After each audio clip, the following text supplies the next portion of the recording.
மனித காதல் அல்ல, அதையும் தாண்டி புனிதமானது. மஞ்சுமெல் பாய்ஸ் இன்னைக்கு வந்து ட்ரெண்ட்ல இருக்குது. அந்த படத்துல ஒரு முக்கியமான ரோல்ல நடிச்சவரை தான் நாம இன்னைக்கு வந்து இன்டர்வியூ பண்ண போறோம். ஆச்சரியமா இருந்துச்சு. ஒரு சீன் அவங்க சாட்டிஸ்ஃபைடு ஆகிற வரைக்கும் மறுபடியும் எடுத்தாங்க. இவ்வளவு, அதாவது படம் எடுக்கல, சிற்பமா செதுக்குனாங்க. இந்த படத்தை நீங்க பார்த்தீங்கன்னா தெரியும் உங்களுக்கு. வந்து 1999 சுமார் ஒரு 50 மணி நேரம் தொடர்ச்சியாக தூங்காமல் நாடகம் நடித்து கின்னஸ் சாதனை பண்ணுவோம் அப்படின்னு சொல்லி நாங்கள் குழுவாக சேர்ந்து நாடகங்கள் ஆரம்பித்தோம். அந்த 50வது மணி நேரத்து முடிவில் இயக்குனர் பாரதிராஜா அவர்கள் வந்து அதை முடிச்சு வைக்கணும்னு சொல்லி ஒரு ஏற்பாடோடு நாங்கள் நாடகத்தை தொடங்கணும். 50வது மணி நேரம் வந்துச்சு, பாரதிராஜா வரல. கூடு விட்டு ஆவி போனதே உன் பிரிவை எண்ணி குடும்பமெல்லாம் குமிரி அழுகுதே. இந்த பாட்டை பாட்டு ரெக்கார்டிங் தேட்டர் முடிச்சுட்டு வெளில வரேன். மணிகண்டன் அப்படியே கண் கலங்கி நிற்கிறார். சித்தப்பு என்ன சித்தப்பு ரொம்ப சோல்ஃபுல்லாக இருக்குது. முதல்ல பாட ஏற்பாடு பண்ணது மணிகண்டன் தான். திரையில் நடிக்க ஏற்பாடு பண்ணது மணிகண்டன் தான். அத்திமர பூவ போல புள்ளதான் உன் மேல ஆசை வச்ச மச்சான் நெஞ்ச வெள்ளதான். தமிழ் கேள்வி நேயர்கள் அனைவருக்கும் வணக்கம். நான் யாழினி ரங்கநாதன். இன்னைக்கு பட்டி தொட்டி எங்கும், குறிப்பாக தமிழ்நாட்டுல சமூக வலைதளங்கள்ல ஒரு படம் பேசு பொருளாக இருக்குது. நிறைய பேருடைய வாட்ஸ்அப் ஸ்டேட்டஸாகவும் இந்த படத்துல வர்ற காட்சி வந்திருக்கு. ஸோ நான் பேசும்போதே உங்களுக்கு தெரிஞ்சிருக்கும், அந்த படம் தான் மஞ்சுமெல் பாய்ஸ். மனிதர் உணர்ந்து கொள்ள இது மனித காதல் அல்ல. இன்னைக்கு வந்து ட்ரெண்ட்ல இருக்குது. அந்த படத்துல ஒரு முக்கியமான ரோல்ல நடிச்சவரை தான் நாம இன்னைக்கு வந்து இன்டர்வியூ பண்ண போறோம். அதுல ரொம்பவே ஒரு சந்தோஷமான விஷயம் என்னன்னா, இவரு நம்மளுடைய தமிழ் கேள்வி சேனல்ல ஏற்கனவே ஒரு நிகழ்ச்சி பண்ணியிருக்கிறாரு. உங்களுக்கு வந்து தெரிஞ்சிருக்கும் அப்படின்னு வந்து நாங்க நினைக்கிறோம். யாரு? சூனாப்பானாவும் சொப்பன சுந்தரியும். சாஞ்சுக்க. திடீர்னு உன் பையன் இன்ன வரைக்கும் பார்த்தா பாத்ரூமுக்கும் வீட்டுக்குமா செல்போனை தூக்கி அணைஞ்சவன் திடீர்னு போனை தூக்கிட்டு பூஜை ரூமுக்குள்ள போனேன். என்னடி புதுசா அப்படி போறானே அப்படின்னு கேட்டா நீ என்ன சொன்ன? ஃபுல்லா பயபக்தியோட போறாங்க, புதுசா பிள்ளைக்கு புத்தி வந்துருச்சு அப்படின்ட்டு. அப்புறம் தான் தெரியுது அந்த பூஜாக்கா கட்சிக்காரன் போற வீடியோ ஃபுல்லா வச்சுக்கிட்டு சாமி ரூமுக்குள்ள போய் சைலண்டா கதை உடைச்சு பார்த்துட்டு இருந்திருக்கேன். தமிழ் கேள்வியில வந்து நம்ம நிகழ்ச்சி பண்ணிட்டு இருந்தோம். இன்னைக்கு தமிழ் கேள்வியில உங்களை வந்து இன்டர்வியூ எடுக்கிற அளவுக்கு ஒரு நல்ல பொசிஷனுக்கு வந்து போயிருக்கீங்க. அதுக்கு வந்து எங்களுடைய தமிழ் கேள்வி குடும்பத்தின் சார்பாகவும் சொந்தங்களின் சார்பாகவும் ஒரு வாழ்த்துக்கள் அப்படின்னு சொல்லிக்கலாம். சோ தமிழ் கேள்வியில நம்ம 2 பேரும் சேர்ந்துதான் நிகழ்ச்சி பண்ணோம். ஆனா நீங்க வந்து அங்க வரைக்கும் போயிட்டீங்க, என் கரகம் இங்கே வந்து மாட்டிக்கிட்டேன். ஒண்ணு கோவைசாலா டைலாக்லாம் பேச வேணாம். உனக்கு அந்த வாய்ப்பு வரும், வேற ஒண்ணும் இல்லை. எனக்கே வரும்போது உனக்கு வராதா என்ன?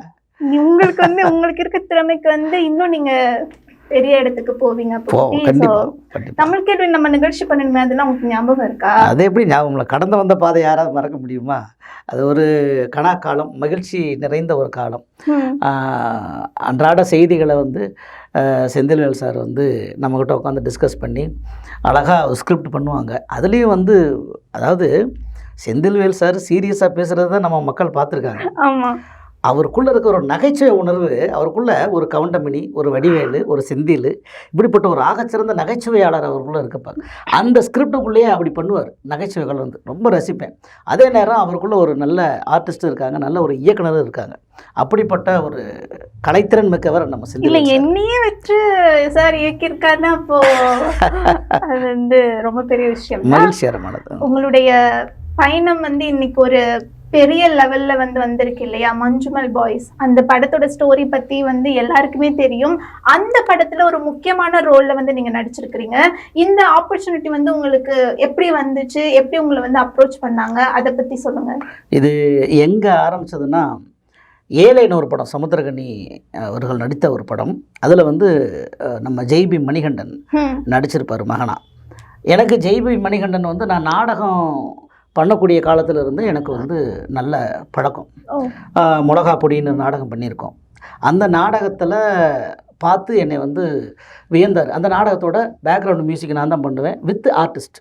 சூப்பர். ஸோ அதிலிருந்து பார்த்து என்னை அந்த நாடகத்தில் நடிக்கிற எல்லா பேரும் நம்மளை சித்தப்புன்னு கூப்பிடுவாங்க அன்பா. இன்றைக்கும் ஜெய்பி மணிகண்டன் என்னை வந்து சித்தப்புன்னு தான் கூப்பிடுவார். அவர் வந்து அந்த ஏழை படத்தில் கமிட் ஆன பிறகு எனக்கு கால் பண்ணி சித்தப்பு இந்த மாதிரி ஒரு ரோல் இருக்குது, நீங்கள் வந்து ஒரு நாட்டுப்புற கலைஞர் ரோலை நீங்கள் பண்ணணும் அப்படின்னாரு. சரிங்கன்னு போய் அந்த படத்தை நடித்து கொடுத்தேன். உங்களுக்கே தெரியும், ஏழை படத்தில் வந்து சமுத்திரகனி ஐயா வந்து இறந்து கிடப்பார். அப்போது ராஜா வேஷம் கட்டி நான் தான் அதில் நடிச்சிருப்பேன். அதில் கூட ஒரு 3 பாட்டு நான் சொந்தமாக எழுதி பாடியிருந்தேன். அதில் ஒரு பிட்டு சாங் உங்களுக்காக நான் பாடுறேன். அதில் ஐஸ் விற்பார் சமுத்திரகனி அவர்கள். அது இப்போ வந்து நான் பாடினேன்.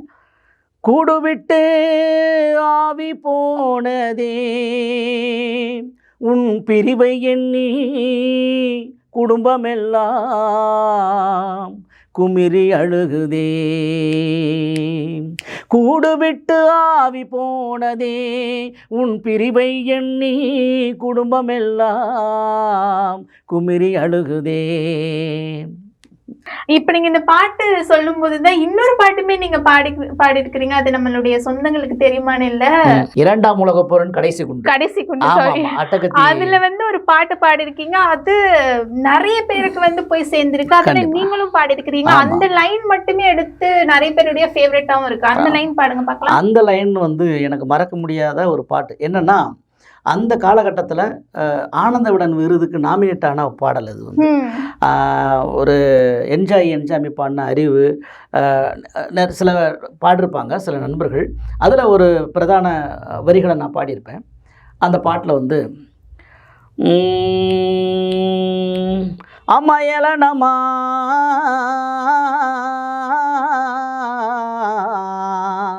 அம்மா ஏலனமா நிதியடி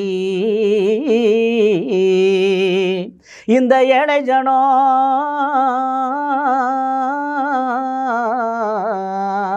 இந்த ஏழைஜனோ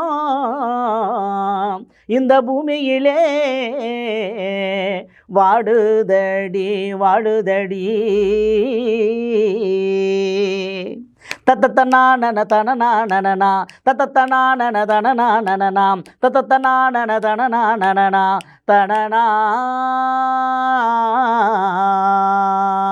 நிலமெல்லாம் எங்கள் வேர்வையில் முளைக்க, மனமெல்லாம் தினம் வேதனை வலிக்க, கனவெல்லாம் எங்கள் வாசலில் பழிக்க, இங்கு பழகாதோ. சூப்பர் ஐயா, ரொம்ப சந்தோஷமா இருக்கு. அடுத்து இந்த படத்துக்கு நம்ம வந்துருவோம். படத்துல ஒர்க் பண்ண எக்ஸ்பீரியன்ஸ் அதை நீங்க நிறைய சேனலுக்கு வந்து கொடுத்துட்டே இருக்கிறீங்க. மறக்க முடியாம இல்ல வந்து இது நம்மளால பண்ண முடியுமா, இல்ல வந்து என்னடா இது இந்த மாதிரி சீன்ஸ் எல்லாம் வந்து கொடுக்குறாங்களே, சம்திங் ஏதோ ஒரு நினைவுகள் இருக்கும் இல்லையா உங்களுக்கு, அப்படி ஏதாச்சும் இருக்கா?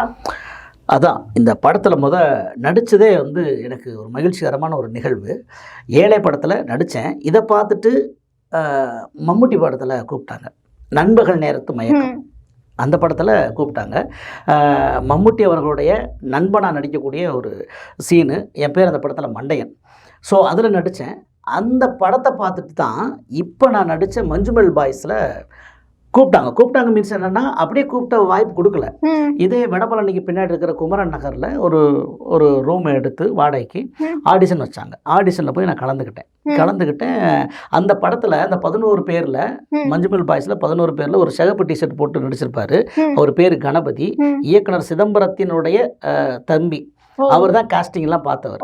ஸோ அவர் சூஸ் பண்ணார் இந்த ரோலுக்கு. இவர் தான் வனத்துறை அதிகாரியாக நான் நடிக்கக்கூடிய கேரக்டர் அவர் தான் சூஸ் பண்ணார்.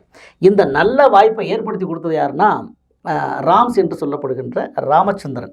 அதாவது நீங்கள் அந்த அறம்படத்தில் பார்த்துருந்தீங்கன்னா, அந்த குழிக்குள்ளே விழுந்த அந்த குழந்தையோட அப்பாவை நடிச்சிருப்பார்.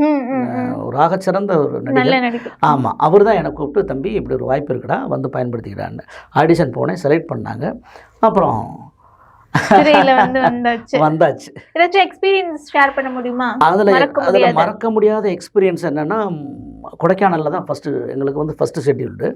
கொடைக்கானலில் அந்த குணாப்பாறை அங்கே தான் மெயின் இடம். எனக்கு வந்து அங்கே வந்து நீங்கள் பார்த்தீங்கன்னா படத்தில் வந்து அப்படி பசங்கள்லாம் கத்திட்டு வருவாங்க. வந்து நான் விசில் அடித்து சைலண்ட்டாக போங்க அப்படின்னு திட்டுவேன். தம்மடிச்சிட்டு வருவாங்க. இது ஃபாரஸ்ட் ஏரியா, அங்கே தம்மடிக்கக்கூடாது அப்படின்னு சொல்லுவேன்.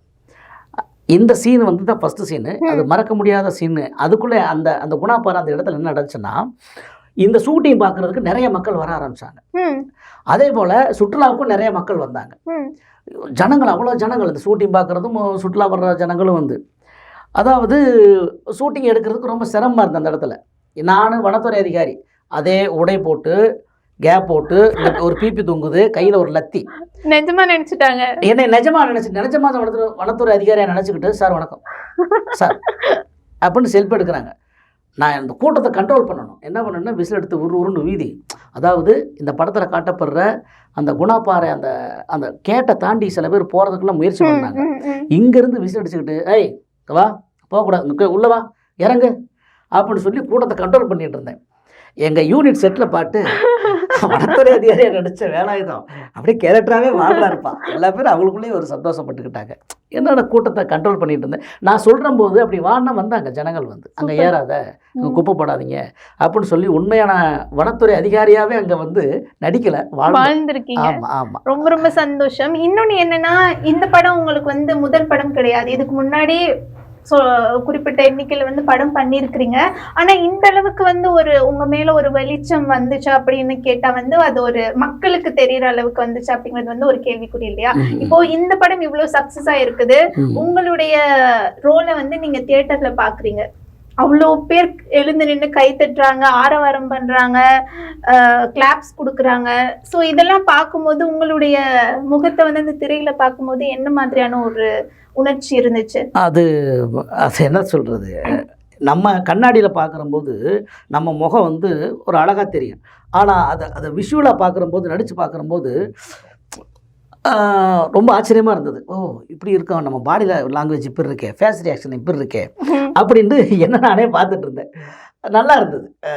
அதான் நம்மளே பார்க்குறம்போது அது ஒரு ஒரு தனி சுகம்தான். அதை பார்க்குறம்போது கூட நடிக்கிற மரியம் சார்ஜ் ஐயா அவர்கள்ட்ட டைலாக் பேசுனது, அவங்களோட இன்ட்ராக்ட் பண்ணுற சீனு எல்லாம் ரொம்ப மகிழ்ச்சியாக இருந்தது.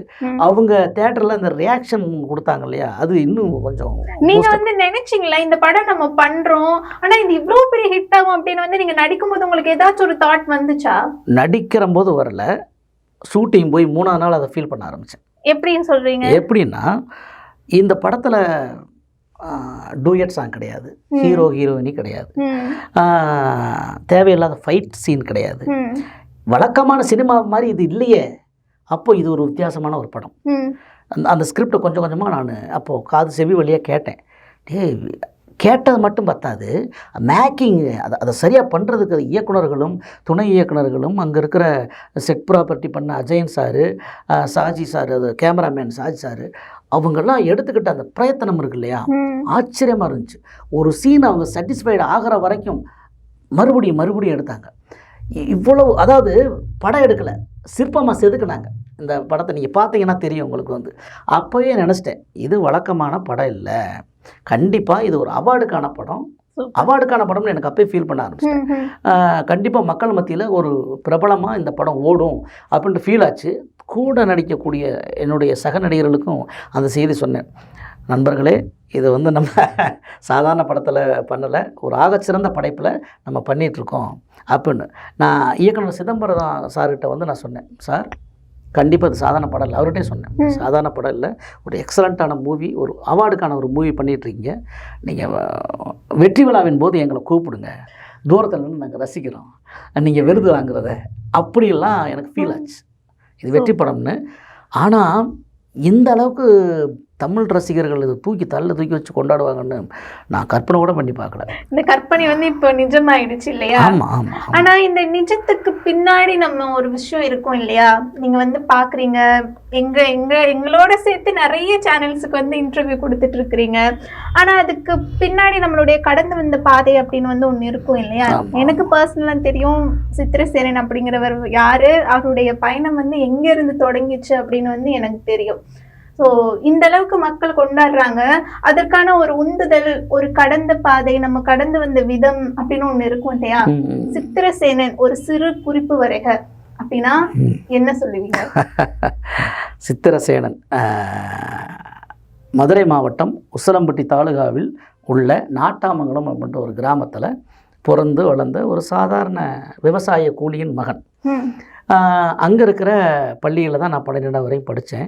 இந்த படிக்கிறபோது நடந்த மேஜிக் என்னென்னா, கலைத்துறையில் அதாவது ஸ்கூலில் நடக்கக்கூடிய பாட்டு போட்டி, பேச்சு போட்டி, டான்ஸ் போட்டி, இந்த மாதிரி கலை நிகழ்வு எது நடந்தாலும் மறக்காமல் தவறாமல் அதை கலந்துக்கிடுவேன். கலந்துக்கிட்டு சின்ன சின்ன பரிசுகள் வாங்குவேன். நான் மேடை ஏறி பாட ஆரம்பித்தது 2வது படிக்கிறபோது, என்னடி முனி அம்மாவும் கண்ணில் மையே, இந்த பாட்டு. அப்போ ஒரு கைதட்டு கொடுத்தாங்க.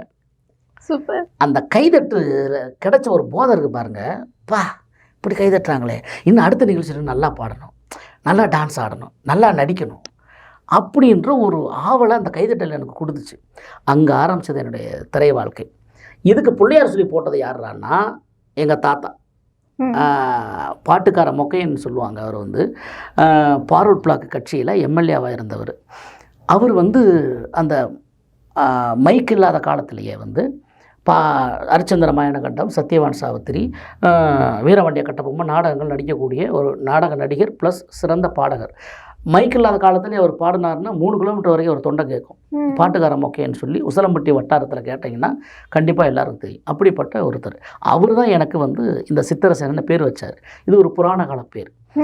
அவர் போட்ட எனக்கு எல்லா குழந்தைகளுக்கும் இந்த அறுக்கிற பன்னர்வாலை வச்சு சேனை தொட்டு வைப்பாங்க. எனக்கு பேனா நிப்பில் எனக்கு சேனை தொட்டு வச்சார். அது வச்சதுனால என்னமோ நான் தமிழாசிரியர் ஆகிட்டேன். அந்த ஒரு கலைஞன் எனக்கு தொட்டு கொடுத்ததுனால ஒரு பாடகராகவும் நடிகராகவும் மாறிட்டேன். அங்கே ஆரம்பித்தது. ஸோ நான் அந்த கிளாஸில் அப்படி எல்லாமே சின்ன சின்ன விருதுகள் வாங்கிட்டு இருந்தேன், அங்கீகாரங்கள். அதுக்கப்புறம் 12th முடித்த உடனே எனக்கு கலைத்தாகம் கூடிருச்சு. கருமாத்தூரில் திசைகள் கலைக்குழுன்னு சொல்லி ஒரு வீதி நாடக கலைக்குழு, அந்த கலைக்குழுவில் போய் நான் ஜாயின் பண்ணேன். அங்கே தான் எனக்கு வீதி நாடகத்தை பற்றி ஒரு புரிதல். எனக்கு ரோஸ் முகலன்னு சொல்லி ஒரு ஆளுமை, அவர் தான் எனக்கு குரு. அவர் தான் எனக்கு நாடகம் சொல்லி கொடுத்தாரு, நடிக்க கற்றுக் கொடுத்தாரு, ஒரு கவிதை எப்படி எழுதணும், ஒரு பாட்டு எப்படி எழுதணும், அதனுடைய ஆழம் என்ன, நீளம் என்ன, இதெல்லாம் உட்காந்து எனக்கு சொல்லி கொடுத்தாரு. அந்த டயத்தில் எனக்கு ஒரு மறக்க முடியாத ஒரு சாதனை ஒன்று பண்ணேன். 1999 வருஷம் ஜூன் மாதம் மதுரையில் சுமார் ஒரு 50 மணி நேரம் தொடர்ச்சியாக தூங்காமல் நாடகம் நடித்து கின்னஸ் சாதனை பண்ணுவோம் அப்படின்னு சொல்லி நாங்கள் குழுவாக சேர்ந்து நாடகங்கள் ஆரம்பித்தோம். அந்த 50வது மணி நேரத்து முடிவில் இயக்குனர் பாரதிராஜா அவர்கள் வந்து அதை முடிச்சு வைக்கணும்னு சொல்லி ஒரு ஏற்பாடோடு நாங்கள் நாடகத்தை தொடங்கணும். 50வது மணி நேரம் வந்துச்சு, பாரதிராஜா வரலையே சார் அப்படின்னு சொல்லி 50வது மணி நேரம் கூடுது. 51, 52, 53, 54, 55, 56, 60வது மணி நேரம் ஆச்சு. சார் வந்தார். அப்போது தாஜ்மஹால் படம் எடுத்துகிட்ருக்கார். வந்தார். வந்து எல்லாத்துக்கும் 60ஆம் மணி நேரத்தில் எங்களுடைய கின்னஸ் சாதனை முடிக்கப்பட்டது. எல்லாத்துக்கும் வாழ்த்துக்களை தெரிவித்தார். அந்த நேரத்தில் வந்து கார்கில் நிதிக்காக நடிகர் சங்கத்திலேருந்து ஸ்டார் நைட் பண்ணாங்க மதுரையில். அந்த ஸ்டார் நைட்டில் போய் கலந்துக்கிட்டார். நாங்கள் வந்து நிம்மதியாக அன்றைக்கி தூங்கணும். 1 மாதம் கழிச்சு எங்களுக்கு கின்னஸ் சான்றிதழ் வந்தது. அது ஒரு மறக்க முடியாத ஒரு மிகச்சிறிய ஒரு ஏதோ ஒன்று பெருசாக சாதிச்சிட்டோம்டா. ஏன்னா கலைத்துறையில் தான் பயணிக்கணும்னு ஆசை. இந்த கலைத்துறையில் ஏதோ ஒன்று சாதிச்சிட்டோம் அப்படின்னு மிகப்பெரிய ஒரு பெருமிதம் வந்துச்சு. அந்த ஆவல் வந்து மேலும் என்னை தூண்டுச்சு. இன்னும் நல்லா பண்ணணும், நாடகங்கள் பண்ணணும், நல்ல படங்கள் பண்ணணும் அப்படின்ற ஒரு ஆசை அங்கேயே ஒரு விதை விழுந்தது. நேராக என்ன பண்ணேன், கிராமத்தில் இருக்கிற கருது இருக்கிறது, கரும்பு வெட்டுறது, கூலி வேலைகள் எல்லா வேலையும் பார்த்துட்டு இருந்தேன். அப்போது கொடைக்கானலில் ஒரு ஸ்கூலில் வேலை கிடச்சிது. ஸ்கூலில் போய் வேலைக்கு சேர்றேன். அந்த ஸ்கூலில் நடக்கக்கூடிய ஆண்டு விழாக்களில் நான் பிள்ளைகளுக்கு பாட்டு சொல்லிக் கொடுக்குறேன், டான்ஸ் சொல்லிக் கொடுக்குறேன். அந்த ஸ்கூலில் இருக்கிற சாமுவேல் ஜேசுதாசன் அப்படின்னு சொல்லி ஒருத்தர் பார்த்துட்டு, தம்பி நல்லா உனக்கு திறன் இருக்கேன், மேலும் படிக்க வேண்டியது என்ன ஐயா. அப்போ 12th முடிச்சு தான் போகிறேன். ஐயா குடும்பத்தில் வறுமை, படிக்க வசதி இல்லை அப்படின்ன உடனே அவர் அருள் பிரபாகரன் சொல்லி ஒரு வாத்தியாரங்க, அவங்கெல்லாம் சேர்ந்து லயலா காலேஜில் படிக்கிறது ஒன்று ஏற்பாடு பண்ணுறோம், போய் படிக்கிறியான்னாரு. கரும்பு தண்ண கூலியா, தாராளமாக அப்படின்னு. அவங்க தான் அங்கே இருக்கிற டீச்சர்ஸ் எல்லாம் 50, 100ன்னு போட்டு என்னை வந்து காசு ஏற்று என்னை அனுப்பிச்சி வச்சாங்க. சென்னைக்கு வாரேன். சென்னைக்கு வந்து லயலா காலேஜில் தமிழ் துறையில் சீட் வாங்கி தமிழ் இலக்கியம் படித்து BA, B.Ed, MA முடிச்சிருக்கேன். முடித்து ஒரு தமிழாசிரியராக மேடவாக்கத்தில் ஒரு பள்ளியில் வந்து தமிழாசிரியராக நான் ஒர்க் பண்ணேன். அது ஒரு மறக்க முடியாத அனுபவம். அங்கே அந்த படிச்சுக்கிட்டே என்ன பண்ணுன்னா, இங்கே தியேட்டர் லேப் அப்படின்னு சொல்லி ஒரு நாடகக்குழு அமைப்பு இருக்குது. இயக்குனர் ஜெயராவ் அப்படின்னு சொல்லி ஒருத்தர். அவருடைய அங்கே வீதி நாடகங்கள் பண்ணேன், இங்கே மேடை நாடகங்கள் பண்ணேன். நவீன நாடகங்கள், மேடை நாடகங்கள் அப்படியே திரைப்படம் மாதிரி இருக்கும். நாடகத்தில் அப்படியே போனோம்னா ஸ்டேஜில் ஒரு லைட்டிங் வைப்பாங்க, ரொம்ப பக்காவாக காஸ்டியூம்ஸு. மேடை நாடகங்கள்ல நீங்க பண்ண கேரக்டர் ஏதாச்சும் சொல்ல முடியுமா? மேடை நாடகங்களில் நான் பண்ணுற கேரக்டர் வந்து பேர் வந்து எனக்கு ஞாபகம் இல்லை, உண்மையிலே ஞாபகம் இல்லை. ஆமாம். ஆனால் மிகச் சிறப்பாக பண்ணோம். நான் பண்ண நாடகங்களையே வந்து எனக்கு ஒரு பிடிச்ச ஒரு நாடகம், 2 நாடகம். Last 5 seconds of Mahatma Gandhi அப்படின்னு சொல்லி ஒரு தலைப்பில், காந்தியின் கடைசி. ஓ, ஆமாம் ஆமாம். இது யாருக்குமே தெரியாத ஒரு விஷயமா இருக்கே. ஆமாம் ஆமாம். அவங்க நான் ஆத்தான்னு அன்பாக கூப்பிடுவேன், அவங்க மகனேன்னு என்னை அன்பாக கூப்பிடுவாங்க. அப்படிப்பட்ட ஒரு பாண்டு. ஸோ சிறப்பாக பண்ணோம் அந்த நாடகங்கள் வந்து. அது எனக்கு மறக்க முடியாத ஒரு அனுபவம். அதே போல் மிளகாப்பொடி, பாமா அவர்கள், எழுத்தாளர் பாமா அவர்கள் எழுதிய கருக்கு நாவலிருந்து ஒரு சின்ன பிரிவான அந்த மிளகாப்பொடி நாடகத்தை போட்டோம். அது மிகச்சிறந்த ஒரு வரவேற்பை பெற்றது. இன்டர்நேஷ்னல் ட்ராமா ஃபெஸ்டிவலில் வந்து கலந்துக்கிட்டு பீகார், ஜார்க்கண்ட், அமிர்தசரஸ், டெல்லி, ஹைதராபாத்து, இங்கே கோழிக்கோடு, இப்படி இந்தியா ஃபுல்லாக போய் அந்த நாடகத்தில் போட ஆரம்பித்தோம். அந்த நாடகத்தோட இசையமைப்பாளர் நான் தான், வித் ஆர்டிஸ்ட்டும் நான் தான். ஒரு 2 பணிகள். அது மிகச்சிறந்த ஒரு ஒரு ஒரு மனநிறைவை கொடுத்தது. என்னடான்னா, எதுக்காக சினிமாவை நோக்கி நான் நகரணுன்னா, இத்தனை நாடகங்கள் பண்ணியிருக்கேன், இத்தனை வீதி நாடகங்கள் பண்ணியிருக்கேன், இந்த சித்திரசேனன் யாரும் தெரியல. ஒரு குறிப்பிட்ட ஜனங்களுக்கு தான் தெரியுதே தவிர பரவலாக வந்து எல்லாருக்கும் தெரியல. இதை தெரியப்படுத்தணும்னா எல்லாரும் பார்க்கக்கூடிய மீடியாவான சினிமாக்குள்ள நம்ம போகணும் அப்படின்னு சொல்லி ஆவல். அதை நோக்கி நிறைய முயற்சிகள், நிறைய தோல்விகள். அதாவது நான் கின்னஸ் சாதனை பண்ணல, அது எனக்கு பெருசாக தெரியல சென்னைக்கு வந்ததுக்கப்புறம். ஏன்னா இந்த சென்னை வாழ்க்கை எனக்கு அவ்வளோ பாடம் கற்றுக் கொடுத்தது. என்னை அவ்வளோ பசியாக இருக்க வச்சது, பட்டினி போட்டது, தண்ணி மட்டும் குடிச்சு என்னை உயிர் வாழ்கிறதுக்கான வழி கொடுத்துச்சு. ரொம்ப சோதனைகள், வேதனைகள், என்ன சொல்கிறது, நிறைய இருக்குது. என்னடா இந்த வாழ்க்கை அப்படின்னு நினைக்கக்கூடிய அளவுக்கு இங்கே பல சோதனைகள் நான் அனுபவிச்சிருக்கேன். ஆனால் என்னுடைய விஷயம் என்னென்னா, எவ்வளோ சோதனை வேதனை வந்தாலும் வாயை திறந்து வெளில சொல்ல மாட்டேன். அதாவது சொல்லுவாங்களே, உள்ளம் அழுதாலும் உதடுகள் சிரிக்கட்டும் அப்படின்னு சொல்லி. அப்படி தான் எல்லாரும் பார்த்தா சிரித்து மகிழ்ச்சியாக இருப்பேன். ஆனால் உள்ள ஒன்று ஆமாம் ஓடிட்டுருக்கோம், அப்படி இல்லையாடான்னு. அதுதான் யாருக்கிட்டையும் வந்து என்னுடைய துயரங்களை, கஷ்டங்களை நான் சொல்கிறதில்ல. என்னென்னா, அதுக்கு எனக்கு ஒரு ஒரு கொள்கையோடு நான் வாழ்ந்தேன். என்னென்னா, வார்த்தையால் கூட பிறரை காயப்படுத்தக்கூடாது. அது எனக்கு பர்சனலாகவே. ஆமாம் ஆமாம் ஆமாம். அதுக்கு எனக்கு விதை போட்டவர் யாருன்னா திருவள்ளுவர். தீயினால் சுட்ட புண் உள்ளாரும் மாறாதே, நாவினால் சுட்ட விடு. ஒரு வார்த்தை வெல்லும், ஒரு வார்த்தை கொள்ளும். ஸோ பிரச்சனையை உண்டாக்குறதும் அதுதான், தீர்க்கிறதும் வார்த்தை தான். அந்த வார்த்தையை நம்ம சரியாக பயன்படுத்தணும் அப்படின்னு சொல்லி வார்த்தையை சரியாக பயன்படுத்தினேன். புன்முகம் காட்டாமல் இன்முகம் காட்டியே இது வரலே வந்திருக்கேன். இப்படி வரும்போது தான் விகடகவின்னு ஒரு படம், அதில் தான் நான் முதல்ல பாடினேன். டைட்டில் சாங்கு அர்ஜுன் செட்டின்னு ஒரு படம் வந்துச்சு தெலுங்கில், செம்ம ஹிட்டு. அந்த படத்தோட இசையமைப்பாளர் ரத்தன். அவர் தான் நம்ம ஜேபி மணிகண்டன் இருக்கார் இல்லையா, அவர் தான் வந்து சித்தப்பு இப்படி ஒரு படம் ஃபஸ்ட்டு வாய்ப்பு, வா வந்து பாடு. போய் பாடினேன். சுச்சுவேஷன் சொன்னாங்க, விகடகவி 5 பேர் ஆடி மாதம் பிறக்கிறாங்க. அப்படியா சுச்சுவேஷனாக நானே எழுதுகிறேன் பாட்டு. உட்காந்து கடகன்னு அங்கே எழுதி, ஆடி ஆடி ஆடி ஆடி ஆடி மாதம்தான், இந்த ஆடியில் பிறந்தவக 5 பேர் தான். ஆடி மாதம் பிறந்தா கேடியா, அடுத்த மாதம் பிறந்தா ஜாலியா அப்படின்னு ஒரு பாட்டு. அந்த பாட்டு முடித்தேன். அங்கே தான் விதை. அந்த படத்தை நல்ல அமலாப்பால் அதில் தான் அறிமுகம், நடிகை அமலாப்பால். அது படம் நல்லா போச்சு. அந்த பார்த்த மணிகண்டன் வந்து நரை எழுதும் சுயசரிதம்னு ஒரு படம் எடுத்தாப்புல. ஆமாம், அந்த படத்தில் வந்து எனக்கு கிளைமேக்ஸில் ஒரு ஒப்பாரி சாங்கை நீங்கள் எழுதி பாடணும் சித்தப்பு அப்படின்னாங்க. அப்போ வந்து உட்காந்து நடிகர் டெல்லி கணேஷ் நடிச்சிருந்தார். ஸோ அவருக்காக ஒரு ஒப்பாரி பாட்டு, நெத்தியில் வேர்வை வர நேற்று வர நான் உழைக்க, நான் நேச வச்ச போல தான் நெறிஞ்சி முள்ளு பட்டதென்ன அப்படின்னு இந்த பாட்டு ரெக்கார்ட் இந்த இடத்துல முடிச்சுட்டு வெளில வரேன். மணிகண்டன் அப்படியே கண் கலங்கி நிற்கிறார். சித்தப்பு என்ன சித்தப்பு ரொம்ப சோல்ஃபுல்லாக இருக்குது அப்படின்னு. அதை ஸ்க்ரீனிங் பண்ணோம். இங்கே வந்து நிறையா பேர் அதை வாழ்த்துக்கள் சொன்னாங்க, பாராட்டுகள் தெரிவித்தாங்க. இப்படி பாட்டில் நடிப்பில் பயணம் போயிட்டே இருக்கிறபோது முதலாக பாட ஏற்பாடு பண்ணது மணிகண்டன் தான், திரையில் நடிக்க ஏற்பாடு பண்ணது மணிகண்டன் தான்.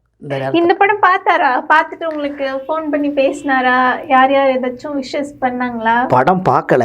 இன்னைக்கு காலையில் மணிகண்டன் வந்து கால் பண்ணார். சூப்பர். கால் பண்ணி, சித்தப்பு நெட்டை திறந்தா சார், உன்னோட கண்மணி அன்போடு மனிதர் உணர்ந்து கொள்ள அப்படின்ட்டு தான் ஒரு ரீல்ஸ் போகுது, எங்கே அங்கே தான் ஓடிட்டுருக்கு அவர் கோயம்புத்தூரில் ஷூட்டிங்கில் இருக்கார்.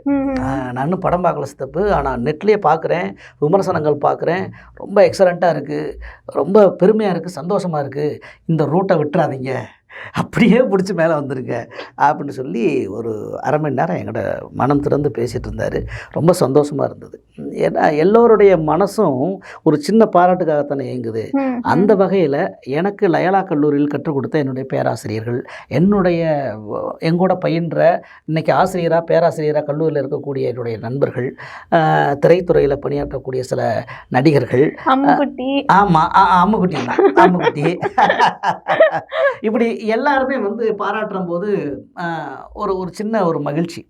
இத்தனை நாள் கடந்து வந்த இந்த வலிகள் வேதனைகளுக்கு ஒரு சின்ன மருந்து, பரவாயில்லடா முடியும்டா உன்னால் அப்படின்னு, அது ஒரு சந்தோஷம். இந்த மருந்து வந்து ரொம்ப ஒரு சின்னதான ஒரு மருந்து தான், இன்னும் ஒரு பெரிய லெவலுக்கு நீங்கள் போக போகிறீங்க இல்லையா? இது மஞ்சுமல் பாய்ஸில் வந்து உங்களுடைய கேரக்டர் அப்படிங்கிறது வந்து பெருசாக இருந்தாலும் உங்களுடைய பயணத்தில் வந்து அது ஒரு தொடக்கமாக ரொம்ப ஒரு குட்டியான ஒரு என்ன சொல்கிறது ஒரு படியாக தான் இருக்குது. இன்னும் நீங்கள் வந்து மேலே மேலே மேலே போய்கிட்டே இருக்கணும். இந்த படத்தை பார்த்துட்டு ஏதாச்சும் உங்களுக்கு வாய்ப்புகள் வந்துட்டு இருக்கா? இப்போ நீங்கள் எதுலையாச்சும் கமிட் ஆகிருக்கீங்களா?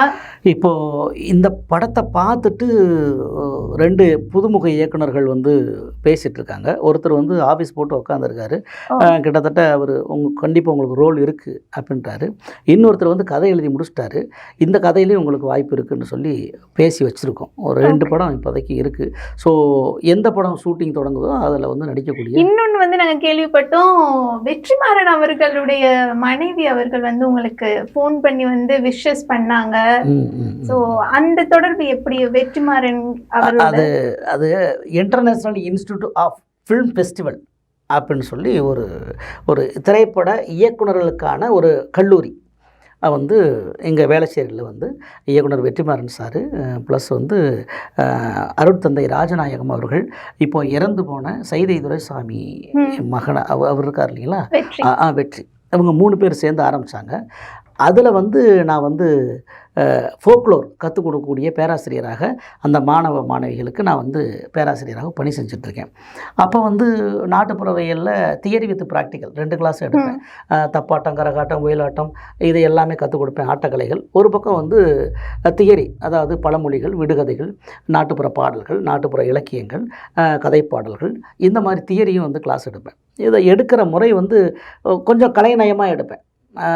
அதை வந்து பசங்கள்லாம் ரொம்ப இம்ப்ரெஸ் ஆச்சு அவங்களுக்கு. ஸோ பசங்கள்லாம் போய் வெற்றிமாறன் சார்கிட்ட சொல்லியிருக்காங்க, இந்த மாதிரி நல்லா எடுக்கிறாரு. அந்த கிளாஸை வந்து வெற்றிமாறன் சாரோட மனைவி ஆர்த்தி அவர்கள் அவங்களும் வந்து உட்காந்து என்ஜாய் பண்ணாங்க, நல்லா எடுக்கிறாரு அப்படின்னு. அந்த பசங்க லாஸ்ட் ப்ராஜெக்ட் வந்து எல்லோரும் ஒரு குறும்படம் எடுக்கணும். அந்த குறும்படம் எடுத்து பிரசாந்த் ஸ்டுடியோவில் டெலிகாஸ்ட் பண்ணாங்க. அதில் ஒரு 2 குறும்படத்தை நடித்தேன். அப்போ வந்து சார் வந்து பார்த்துட்டு கொஞ்சம் ஓவர் ஆக்டிங் பண்ணுறீங்க அப்படின்னாரு வெற்றிமாறன் சார். இல்ல நீங்க வீதி நாடகம், மேடை நாடகத்துல வரும்பொழுது அது இயற்கையாகவே வரும் இல்லையா? ஆமாம். ஸோ இந்த படம் வந்ததுக்கப்புறம் ஆர்த்தி மேடம் பார்த்துட்டு சூப்பராக இருக்குது சார், எக்ஸலண்ட்டாக இருக்குது அப்படின்னு சொன்னாங்க. நான் வந்து சொன்னேன், பிற மொழி படங்களில் நடிக்கிறது ஒரு பக்கம் பெருமையாக இருந்தாலும் நான் பெரிதும் மதிக்கக்கூடிய, உயர்வாக நினைக்கக்கூடிய, பெரும் படைப்பாளியாக நான் நினைக்கக்கூடிய வெற்றிமாறன் சாரோடைய படத்தில் ஒரு ஃப்ரேம்லையாவது நான் வரணும் மேம் அப்படின்னு. அவங்க ஒரு மெசேஜ் அனுப்பிச்சாங்க, இட் வில் ஹேப்பன் அப்படின்னாங்க. ரைட், மகிழ்ச்சி, ரொம்ப ரொம்ப மகிழ்ச்சி. அப்புறம் இன்னொரு விஷயமும் நாங்கள் கேள்விப்பட்டோம், என்னன்னா இந்த படம் வந்து ரிலீஸ் ஆனதுக்கு அப்புறம் போயஸ் கார்டன்ல ஒரு வீடு வாங்கியிருக்கீங்களா? அப்புறம் வந்து நெக்ஸ்ட் படம் வந்து தமன்னா அவர் கூட தான் வந்து ஆக்ட் பண்ணுவேன் அப்படின்னு சொல்லிட்டீங்களா? கால் ஷீட்லாம் வந்துருச்சா? இல்லை சேலரி எவ்வளோ பேசியிருக்கீங்க? போயஸ் கார்டன்ல வீடு, தமன்னா கால் ஷீட்டு இல்லையா? நல்லா தானே போயிட்டு. இன்னும் வந்து நீங்க பெரிய லெவலுக்கு ஏன் தமன்னா கூடயும் ஆக்ட் பண்ற அளவுக்கான திறமை வந்து உங்களுக்கு இருக்கு. அதற்கான ஒரு பெரிய வாய்ப்பா வந்து ஒரு கதவு திறந்திருக்கு அப்படிதான் சொல்லணும். விரைவில் வந்து இன்னும் ஒரு பெரிய ப்ராஜெக்ட்ல வந்து ஒர்க் பண்ணி மறுபடியும் உங்களுக்கு டைம் இருந்துச்சுன்னா எங்களுடைய தமிழ் கேள்வி சொந்தங்களுக்காக ஒரு இன்டர்வியூ வந்து நீங்க வந்து கொடுக்கணும். நெக்ஸ்ட் வந்து வந்துட்டே இருக்கும். ஸோ எங்களுடைய தமிழ் கேள்வி சொந்தங்களை வந்து மறந்துடாது. இல்லை, மறக்க மாட்டேன். என்னன்னா வாழ்க்கையில ஏற்றிவிட்ட ஏணிகளையும் இறக்கிவிட்ட தோணிகளையும் ஒரு மனிதன் கடந்து வந்த பாதையும் மறக்கக்கூடாது. நான் மறக்க மாட்டேன். மறக்கிற மாதிரி நான் வாழ்ந்து வரலை. அது ஆமா ஆமா தெரியும், ஆமா. கண்டிப்பா என்னுடைய வாழ்வியல் தெரியும். அப்படிதான் இருக்கு. அதனால தான் இங்க வந்து உட்கார்ந்துருக்கேன். நிச்சயமா ஐயா. அடுத்ததா நம்ம இந்த இன்டர்வியூ வந்து முடிக்கிறதுக்கு முன்னாடி நம்மளுடைய நிகழ்ச்சி ஒண்ணு பண்ணோம் இல்லையா, அதுல வந்து லாஸ்டா வந்து நீங்க பாடுறது வந்து மக்களுக்கு வந்து ரொம்பவே பிடிச்சிருக்கும். நம்மளுடைய நிகழ்ச்சியில எண்டில் பண்ணுவோம். அதே மாதிரி இந்த இன்டர்வியூல வந்து எண்டில் நீங்க ஒரு பாட்டு பாடி, ஒரு நாட்டுப்புற பாட்டு, எனக்கும் ஆடி ரொம்ப நாளா வச்சு நான் ஆடியா எனக்கு வந்து அது வராது. அதனால நீங்க ஒரு பாட்டு பாடி ரைட் அப்படியே நம்மளுடைய சொந்தங்களை வந்து உற்சாகப்படுத்திட்டு நம்ம முடிச்சுக்கலாம். அத்திமர பூவை போல புள்ளதான் உன் மேல ஆசை வச்ச மச்சான் நெஞ்ச வெள்ளதான். அத்திமர பூவை போல புள்ளதான், அத்திமர பூவை போல புள்ளதான் உன் மேல ஆசை வச்ச மச்சான் நெஞ்ச வெள்ளதான். அத்திமர பூவை போல புள்ளதான் உன் மேல ஆசை வச்ச மச்சான் நெஞ்ச வெள்ளதான். ஒத்த கல்லு மூக்குத்தி என் முகத்தை காட்டுது, ஓர பார்வை ஒண்ணுதான் என் உசுர வாட்டுது. ஒத்த கல்லு மூக்குத்தி என் முகத்தை காட்டுது, ஓர பார்வை ஒண்ணுதான் என் உசுர வாட்டுது. அத்திமர அடி அத்திமர பூவை போல புள்ளதான் உன் மேல ஆசை வச்ச மச்சான் நெஞ்ச வெள்ளதான். அத்திமர பூவை போல புள்ளதான்.